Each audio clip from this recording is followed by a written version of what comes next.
하나님의 말씀은 마태복음 17장 1절에서 8절까지 말씀을 보겠습니다. 엿새 후에 예수께서 베드로와 야고보와 그 형제 요한을 데리시고 따로 높은 산에 올라가셨더니 그들 앞에서 변형되사 그 얼굴이 해같이 빛나며 옷이 빛과 같이 휘어졌더라.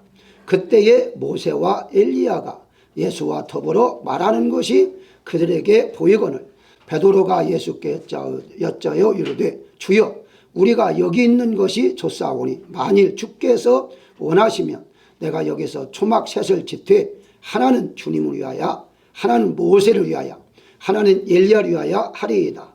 말할 때에 호련히 빛난 구름이 그들을 덮으며 구름 속에서 소리가 나서 이르시되 이는 내 사랑하는 아들이요 내 기뻐하는 자니 너희는 그의 말을 들으라 하시는지라.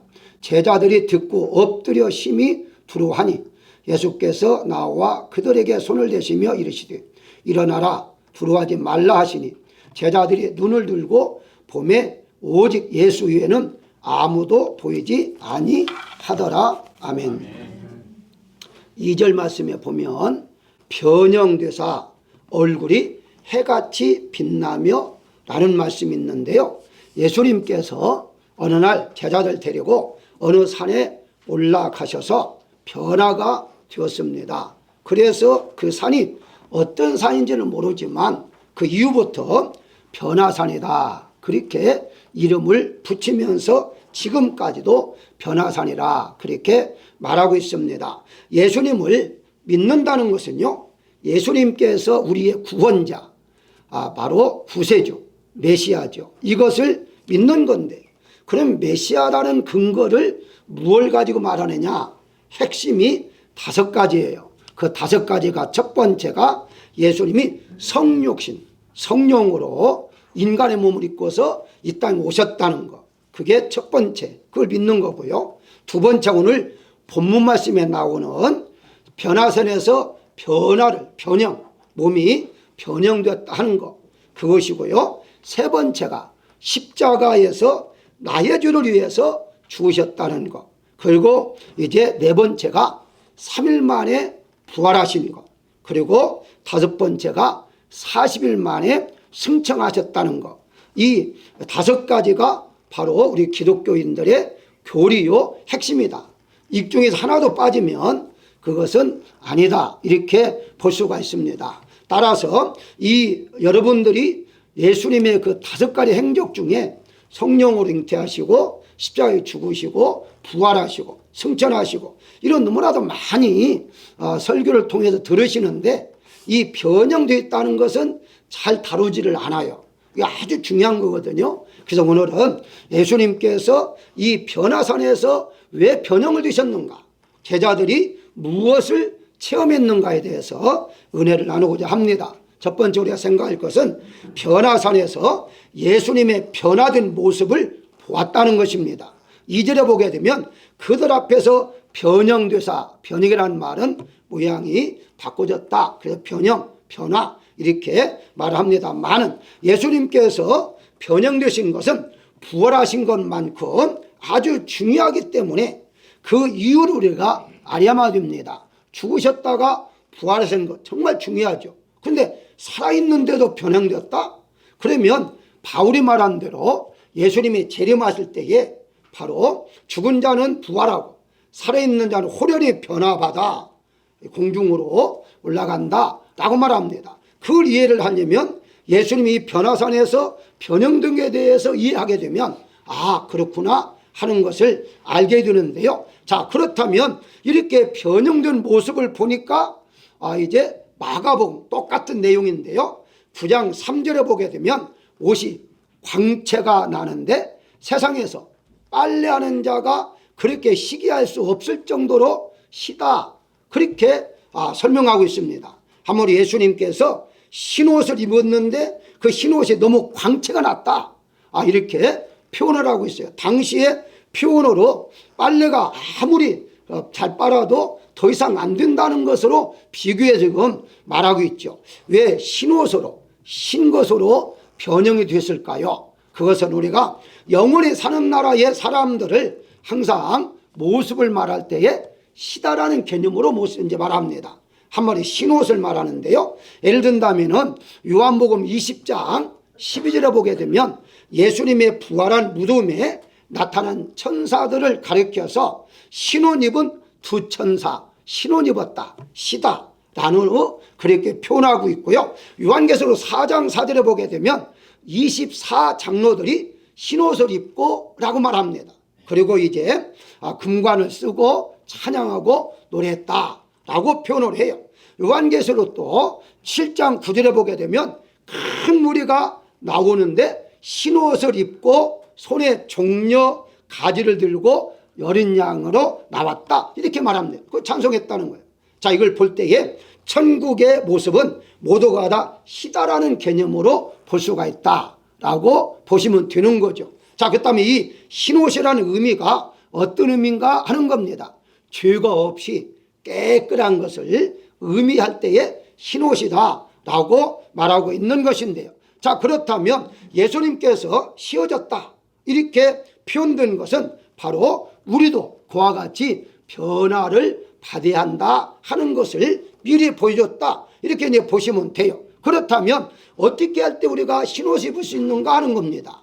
그것은 요한계시록 3장 5절에 보게 되면 이기는 자는 이와 같이 흰 옷을 입을 것이요 라고 말합니다. 이겨야 한다는 거예요. 이기면 흰 옷을 입는데 그러면 이긴다는 말이 어떤 말이냐 하는 겁니다. 물론 영적으로는 사단을 이기고 뭐 죄를 이기고 여러 가지 있겠죠. 그런데 예수님께서 말씀하신 것의 내용을 알아야만 오늘 본문에 그러면 지난주에 제가 16장에 대해서 말씀을 드렸습니다.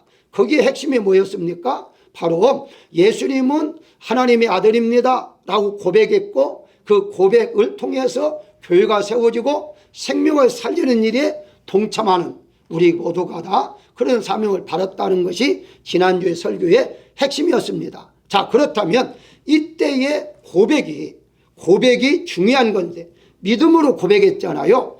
자, 오늘 본문에 17장 1절에 보게 되면 엿새 후에 라고 말합니다. 그런데 앞에는 전혀 아무것도 안 보이잖아요. 그런데 원문에 헬라 원문에 보게 되면 그리고 라는 단어가 있습니다. 그리고 그 말 무슨 말입니까? 16장 일어난 사건을 통해서 그런 후에 6일이 지난 다음에 이런 사건이 있었다 이 말입니다. 그러면 다시 말씀드리면 16장에서 어떻게 말했습니까? 고백을 했죠. 그런데 그 고백이 바로 이제 예수님은 하나님의 아들입니다 라는 고백을 통해서 베드로가 칭찬을 받아요. 자, 그런데 이 고백만 통해서 끝나는 것이 아니라는 거예요. 엿새 후에 다시 그리고 라는 말은 입술만 고백할 것이 아니라 이런 몸으로 너희가 변화를 받아야 한다 이렇게 해야 한다 하는 걸 지금 알려주고 있는 것이 변화산의 모습인 거죠. 다시 말해서 우리는 믿습니다 얼마나 잘합니까? 좋지요. 믿어야죠. 그런데 믿습니다로 끝나면 안 되죠. 믿는 것만 우리가 모습이 행동이 언어가 바꿔져야 하는 거죠. 그게 바로 믿음의 열매라 이렇게 이제 볼 수가 있는데요. 그걸 이제 바로 알려주고 있다 이렇게 보시면 되는 것입니다. 그래서 믿음이란 고백도 중요하지만 고백은 만큼 우리 생활 속에서 믿음의 역사라는 것은 표현이죠. 모습이죠. 그것이 나타나야 한다 하는 것입니다. 그래서 예수님께서는 믿음을 끝까지 지키는 자가 되어라. 입술만 고백을 끝나지 말고 믿음의 생활을 통해서 달라져야 한다. 그런데 보니까 얼굴이 광채가 해같이 났다라고 말합니다.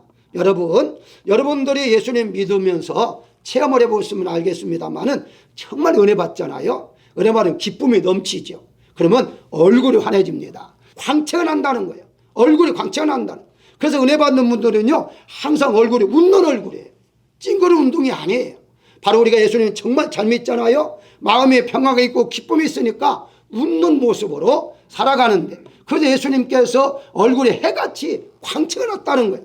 앞으로 우리가 영원한 부활체로 변화받았을 때는요 바로 그와 같이 해같이 광채가 나니까 요한계시록에 그날에는 해와 달이 빛이 필요 없다라고까지 설명을 해요.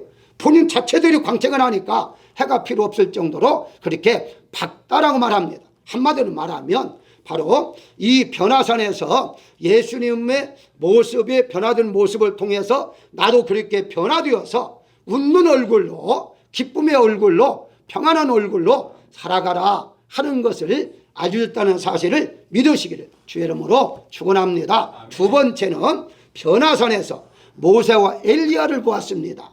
3절에 보게 되니 모세와 엘리야가 예수와 더불어 말하는 것이 보였다라고 말하고 있어요. 여러분, 이 성경에 보게 되면요, 정말 우리가 가장 유명한 사람 그러면 아브라함 하잖아요. 그리고 노아도 또 마찬가지죠. 많은 사람들 중에 살아났으니까. 또 에녹 같은 경우는요, 죽음을 겪지 아니하고 틀림받았잖아요. 그러니까 이런 사람들도 분명히 이렇게 나타날 수가 있는데 여기에 보게 되니까 모세와 엘리야만 나타났다는 거예요. 더 많은 사람 나타났으면 얼마나 좋겠어요. 그래서 왜 두 분이 나타났을까 하는 것을 대부분의 신학자들은요, 두 가지로 설명을 해요. 모세가 나타난 것은 모세는 율법의 대표고, 엘리야가 나타난 것은 엘리야는 선지자의 대표로 말하거든요. 그 말은 그 선지자라는 말은 예언이라는 뜻 아닙니까? 그래서 예언의 말씀의 대표가 엘리야다. 자, 그렇다면 두 명이 나타나는 것은 예수님께서 이 두 가지의 모습이 다 예수님을 통해서 이루신다 하는 것이죠. 다시 말씀드려 예수님은요, 모세를 통해서 율법에 만들어진 것처럼 율법의 완성자요. 수많은 선지자들 보내서 대표인 엘리야를 통해서 이제 그 예언의 말씀이 이루어졌는데 그 이루어진 것이 예수님을 통해서 완성되었다. 이렇게 이제 보시면 됩니다. 그래서 마태복음 5장 17절에 보게 되면 내가 율법이나 선지자를 폐하러 온 줄로 생각하지 말라. 폐하러 온 것이 아니라 완전하게 하려 함이라 라고 말씀하고 있어요. 만약에 예수님이 없었더라면 우리가 지금도 그 율법 지키기 위해서 얼마나 힘듭니까? 예언의 말씀 얼마나 힘듭니까? 그런데 예수님을 통해서 이 모든 것들이 완전히 해결됐다는 거예요. 그래서 오늘 본문에 보게 되면 제자들이 눈을 떠 엎드렸다가 눈을 떠보니까 예수님만 보이더라. 이들은 없어졌단 말이죠. 그 말은 무슨 말이죠? 예수님께서 율법을 해결을 시켜주시고 예언의 말씀을 완전히 성취하신 분이다. 그러니까 하나님께서 그의 아들의 말, 내 아들인데 사랑하는 아들의 말만 들어라 라고 말하고 있는 거죠. 다시 말씀 우리는 예수님의 말씀을 듣고 순종함으로 이 율법과 예언의 말씀을 성취해 나갈 수 있다라고 말씀하고 있는 것입니다. 그렇다면 예수님께서 이렇게 인간의 몸을 입고서 이 땅에 오신 것이 무엇일까요? 하나님의 사랑이 때문입니다. 그래서 요한복음 3장 16절에 하나님 세상 이처럼 사랑하사 독생자를 주셨다. 이 독생자는 누구냐? 예수님이시다. 그래서 예수님은 하나님이셨고 하나님 인간의 몸을 입고 이 땅에 오셨고 우리의 모든 것들을 해결해 주셨다. 이게 한마디로 말하면 사랑이다 라고 말씀을 드릴 수가 있죠. 그렇다면 우리가 예수님을 사랑하면 예수님께 완성했던 모든 걸 온전케 하셨던 온전한 신앙으로 우리가 이루어 열매를 맺을 수가 있다. 이렇게 이제 볼 수가 있는 것입니다. 그래서 사랑은 참 중요해요. 여러분 알다시피 사랑을 하게 되면요, 만약에 예를 들어서 남편을 아내가 사랑한다. 뭐 바꿔서 생각도 똑같아요. 그러면 남편을 위해서 무언가 아내를 위해서 일할 때에 피곤해도요, 피곤한 말 못 느껴요. 사랑하니까. 그래서 어떻게든 기쁘게 하기 위해서 열심히 일을 하죠. 자, 그런데 반대로 미움이 있으면요, 일하는 것은요 고사하고 얼굴만 봐도요 정말 이 보기가 싫어요. 왜냐면 짜증나죠. 왜냐면은 미움이 있으니까, 사랑이 없고 미움이 있으니까 일하기는커녕 얼굴만 봐도 짜증나는 거죠. 그래서 하나님께서 우리를 사랑했기 때문에 우리가 죄인들로서의 영원히 하나님 말씀을 거역하고 죄를 범한다 할지라도요, 하나님 우리를 사랑의 눈으로 보니까 예수님도 보내주셨고 예수님도 우리를 함께 동행하면서 계속 우리를 만들어 가고 있음을 볼 수가 있다. 이렇게 이제 보시면 되는 것입니다. 예수님은요 사랑이시고 말씀으로 이 땅에 오셨어요. 그래서 요한복음 1장 1절에 태초에 말씀이 계셨느니라, 그 말씀 하나님과 함께 계셨다라고 분명히 말씀하고 14절에서 그 말씀이 육신이 되어 우리 가운데 거하셨다라고 말합니다. 아예 예수님께서 바로 사랑을 가지고 우리 안에 오신 거예요. 그래서 우리와 함께 살아가는 거예요. 결과는 무슨 말이냐? 바로 우리가 영원히 지옥 갈 수밖에 없지만 예수님이 우리를 사랑하기 때문에 율법을 완성시키시고 언약했던, 약속했던 예언의 말씀을 다 이루어 주시기 위하여 우리 안에 오셨다라고 말씀하고 있는 것입니다. 그래서 잠언서 29장 18절에 보게 되면요, 율법을 지키는 자는 복이 있다라고 말씀하고 있는데, 우리가 어떻게 율법을 지킵니까? 예수님이 다 이뤘기 때문에 우리 예수님만 믿으면 예수님의 안에서 다 이루어진다라고 말씀하고 있고요. 요한계시록 1장 3절에 보게 되면 예언의 말씀을 읽는 자, 듣는 자, 지키는 자가 복이 있다 또 말씀하고 있습니다. 그래서 율법, 예언의 말씀을 우리가 지킬 때 복이 있는데 그게 바로 예수님 안에서 다 이루어졌다라고 성경은 말씀하고 있습니다. 그렇다면 여러분들이 이미 예수님 믿고 있기 때문에 복을 받은 사람이다, 이렇게 이제 보시면 되는 것입니다. 사랑하는 여러분들, 예수님께 이 땅 오신 것은요, 여러분과 함께 하시기 위해 오셨고 복을 주시기 위해 오셨다는 사실을 믿으시기를 주의 이름으로 축원합니다. 세 번째는 변화산에서 여기가 좁사오니 라는 소리를 할 수 있었다는 거예요. 무슨 말? 4절에 여기가 좁사오니 라고 말하죠. 자, 여기가 좁사오니라는 말은 이제 제자들이 너무너무 예수님이 변형되는 걸 보고 또 뭐 이제 모세와 엘리야와 대화하는 걸 보니까 너무 좋은 거예요. 그래서 여기가 좁사오니 라고 고백을 할 수밖에 없었던 것인데, 사랑하는 여러분들, 우리가 어느 여행을 간다거나 혹은 특별한 곳에 가서 그것이 좋으면 어떤 말이 나오죠? 참 좋다, 여기가 좋다, 이런 말은요 누가 시켜서가 아니라 저절로 입에서 나옵니다. 참 좋은 곳인데, 좋은 곳이야. 그러면서 또다시 생각합니다. 여기서 살고 싶다, 이런 생각까지 하잖아요. 그래서 돈 있는 사람들은요 좋은 곳에 별장들 다 지어놓고서 그러고 살잖아요. 왜? 그게 좋으니까. 바로 그 정도로 여기가 살고 싶다, 좋다라는 말은요 우리의 입에서 좋을 때에 나오는 표현이다, 이렇게 이제 보시면 되는 거예요. 자, 이 지금 베드로는 얼마나 좋았는지, 바로 예수님, 모세, 엘리야의 초막 올라만 집입니다. 집을 3개를 짓겠습니다. 3채를 짓고 바로 이것을 살기를 원합니다, 이렇게 말하잖아요. 자기들이 집은 없어요. 자기는 집이 없어도 좋다는 거예요. 그만큼 지금 마음이 행복이 넘쳤다, 이렇게 이제 보시면 되는 겁니다. 그런데 이런 말씀을요 약간 또 다른 신학자들은 이렇게 해석하기도 해요. 이제 어떤 해석하느냐, 이들이 지금 잘못된 생각을 했다. 첫 번째가 사명을 잃어버렸다. 거기 있으니까 너무 좋다라고 했지, 사명, 바로 산 아래 있는 사람들 내려가서 복음을 증거해야 하는데 여기가 조사는 여기서 살고 싶다, 이거는 사명을 잃어버린 소리다, 잘못된 거다, 이렇게 해석하는 신학자도 있습니다. 또 한 가지는요, 너무 이기적이다. 자기들만 행복하면 되느냐, 다른 사람도 행복을 나눠줘야지, 이렇게 해서 또 너무 이기주의다, 이렇게 생각하는 사람도 있습니다. 여러분, 저는 말씀드립니다. 이기주의가 됐더라도요 내가 먼저 행복해야만 됩니다.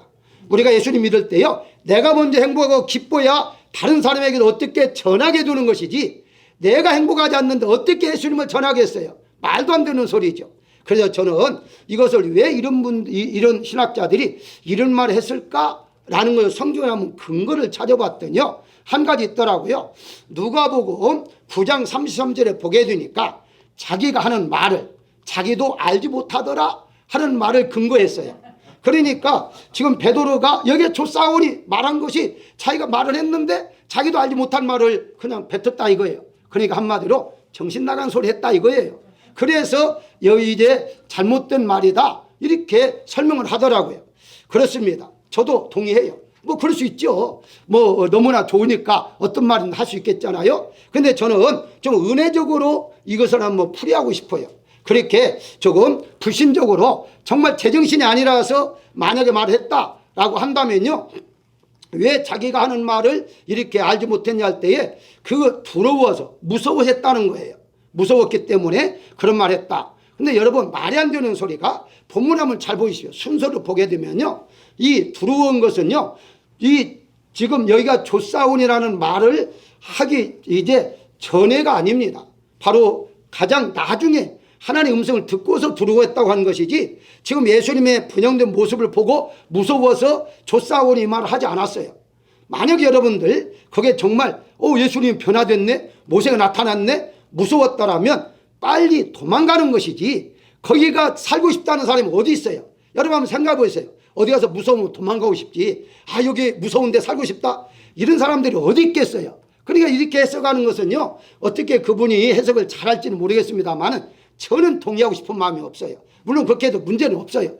두려웠겠다 하는 건 문제가 없습니다만 조금 더 우리가 은혜적으로 생각한다면 너무 좋아서 고백한 거예요. 너무 좋으니까 여기 있으면 살고 싶다, 이런 고백을 하게 되었다는 사실이거든요. 그래서 자기가 정말 어떤 말을 했는지 몰랐다는 말까지는 인정하나, 제정신으로 말하지 않았다는 말은 너무 좋아서 저절로 행복의 소리가 나왔다, 이렇게 이제 볼 수가 있다는 것인데요. 자, 그렇다면 이 하나님의 그 예수님의 변형된 모습을 봤을 때에 여기가 조사온이라는 말은 은혜 충만히 받게 되면요, 우리도 이런 고백을 하게 되는 거예요. 제가 목회하면서요, 많은 분들은 만나보지 않았습니다만 어쨌든 이런 분들이 계셨어요. 무슨 말이냐, 교회 주일날 와가지고요, 참 집에 가기 싫다, 여기가 너무 좋다, 좀 더 있고 싶다, 이런 감정을 가지고서 그냥 교회 끝까지, 옛날에는요 오후에 예배드릴 때가 있었고요, 저녁 예배드릴 때가 있었어요. 그럼 하루 종일 안 가요. 갔다고 와도 되는데 안 가고 저녁 예배까지 데려간 분들이 있어요. 물어보면요, 너무 좋아요 목사님, 교회가 좋아, 집에 갈 필요가 없어요, 여기 있다가 저녁 예배까지 데리고 갈래요, 이런 분들이 있었어요. 왜 그런 말 했을까요? 좋으니까 말하는 것이지, 교회 오니까 무섭다 뭐 이런 식이 온다면 빨리 도망가야지 왜 거기 있겠어요. 사랑하는 여러분, 제가 이 말씀을 드린 이유가 있습니다.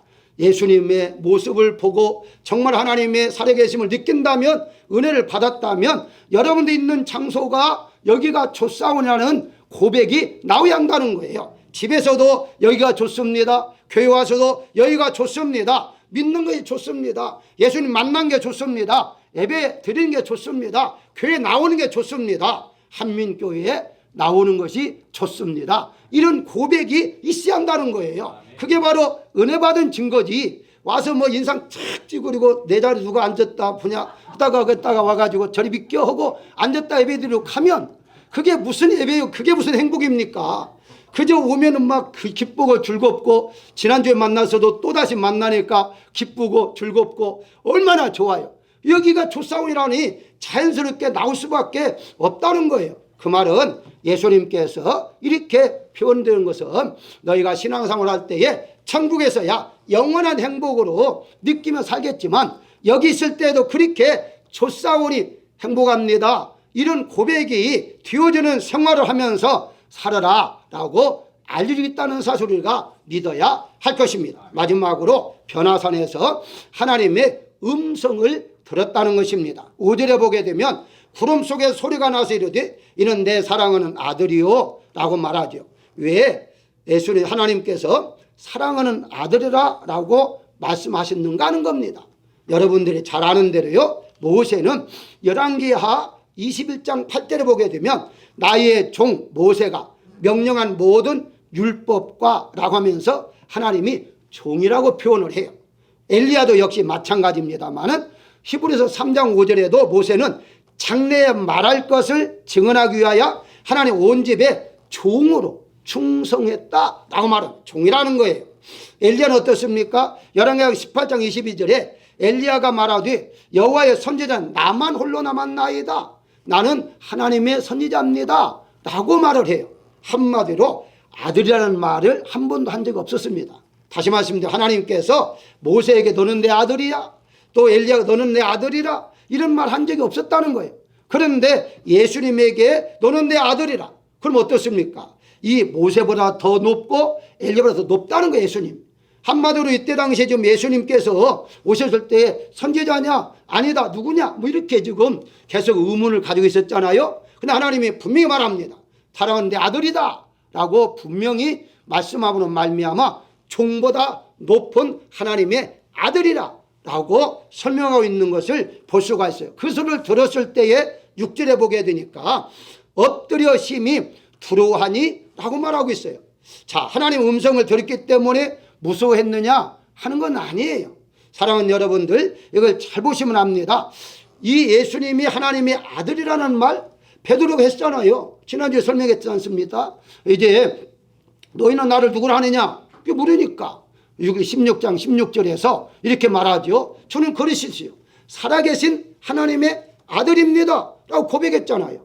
그런데 하나님께서 너는 내 아들에게 사랑하는 내 아들이야 라고 말한 건 그렇게 대단한 것이냐 놀랄 일이냐 무서울 일이냐 이렇게 생각할 수 있습니다만은 바로 자기가 고백한 것은요 말 그대로 예수님 말씀했잖아요. 내가 알게 한 것은 내 아버지다. 혈육이 아니다. 하나님께서 깨닫게 함으로 고백한 거예요. 그런데 그 고백이 실제가 되었잖아요. 실제 눈으로 보고 있잖아요. 하나님의 음성을 듣고 변화되는 모습을 보고 아 이분이 정말 실제네 이렇게 해서 들어올 수밖에 없었다는 것입니다. 우리가 정말 예수 믿으면서요 예수님이 누구인가를 알면 알수록요 우리는 엎드릴 수밖에 없습니다. 그분에 대해서 알면 알수록요 우리는 죄를 범할 수가 없어요. 내 생각에서 살 수가 없어요. 왜냐하면 그분은 하나님이십니다. 하나님께 우리를 위해서 이 땅에 오셨잖아요. 그 자체만 가지고도 어떻게 두려움이 없겠어요. 어떻게 떨림이 없겠어요. 그래서 베드로가 엎드릴 수밖에 없었다는 것입니다.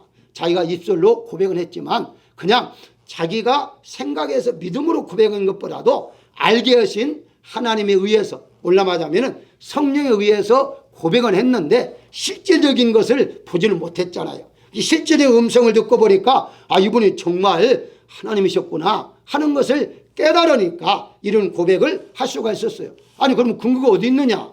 바로 이 지금 베드로가 마지막에 고백한 내용이 있어요. 그 내용이 뭐냐면은 이제 베드로후서 1장 17절에 보게 되면 이는 내 사랑하는 아들이요 내 기뻐하는 자라 하실 때에 자기가 이제 그때 당시에 경험했던 것을 그 베드로후서에서 기록할 때 그 소리를 들을 때에 라고 말을 해요. 그럴 때에 어떻게 말을 했느냐 하나님의 아들이라는 소리를 듣고 놀랬다 라고 말하면서 장소로 분명히 말합니다. 베드로후서 1장 18절에서 이 소리는 우리가 저와 함께 거룩한 산에 있을 때에 하늘로서 나와 들은 말씀이라 라고 말하고 있어요.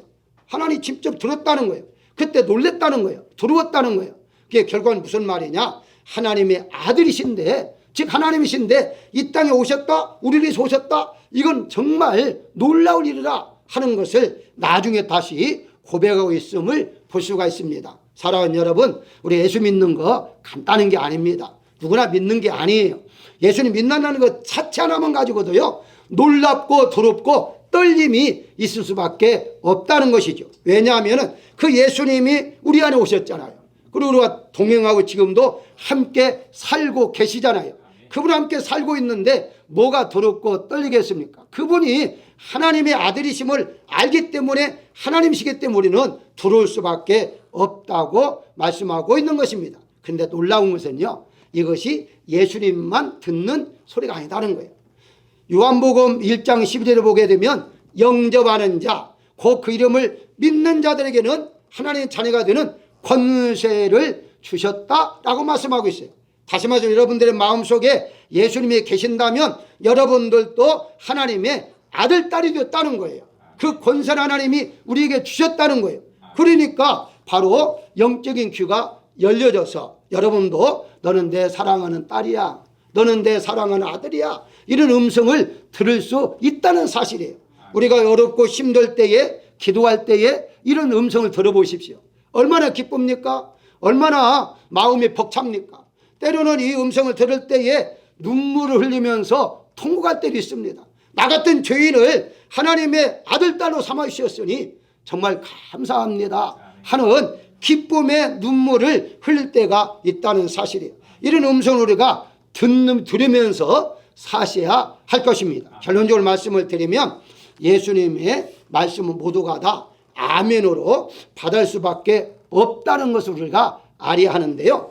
약속하신 말씀 모두가 다 이루어지기 때문이죠. 자, 그래서 예수님께서는요, 항상 말씀하시기 전에 아멘부터 하고 말씀하셨습니다. 아니, 성경 어디가 있느냐라고 하겠지만, 여러분들이 성경에 있다 보면 마태복음에서 누가복음까지는요, 예수님께 말씀하실 때에 진실로라고 한 번 말하고 말씀합니다.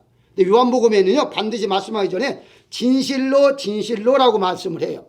진실로라는 그 단어가 우리가 번역할 때 아멘으로 번역해야 하는데, 아멘을 번역하지 않고 원문에는 아멘인데 진실로 번역하다 보니까 이거 실감을 못 느끼는 거예요. 다시 말씀드리면 예수님은요, 말씀은 반드시 이루어지는 것이니까, 왜 선포되는 것은 실상이 되니까 아멘부터 하고서 말씀을 하셨다는 거예요. 우리는 듣고 난 다음에 아멘 하잖아요.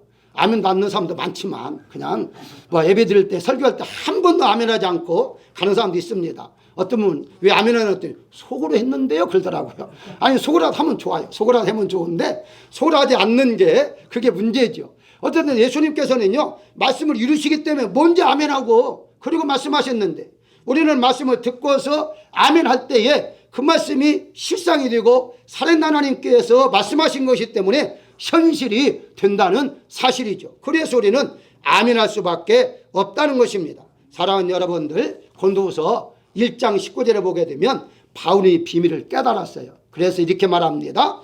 하나님의 아들 예수 그리스도는 애하고 아니람이 없느니라 라고 말씀하시면, 그에게는 애만 되느니라 라고 말하고 있어요.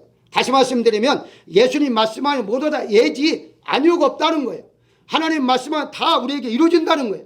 너에게 건강 주겠다, 복을 주겠다, 구원해 주겠다, 행복하겠다, 이런 모든 말씀이 나에게 애만 되게 하시는 것이지 아니오가 없다라고 분명히 바울이 고백하고 있습니다. 사랑하는 여러분들, 하나님의 말씀이 여러분들에게 애만 되시기를 바랍니다. 그래서 하나님의 말씀이 바로 변화산에서 제자들에게 놀라운 체험이 있었던 것처럼 여기가 조사오니 하는 여러분들의 고백이, 그래서 여러분들이 기도하는 것도 여러분들이 바라는 소망 모든 것들이 예만 될 수 있는 역사가 있기를 주의 이름으로 축원합니다.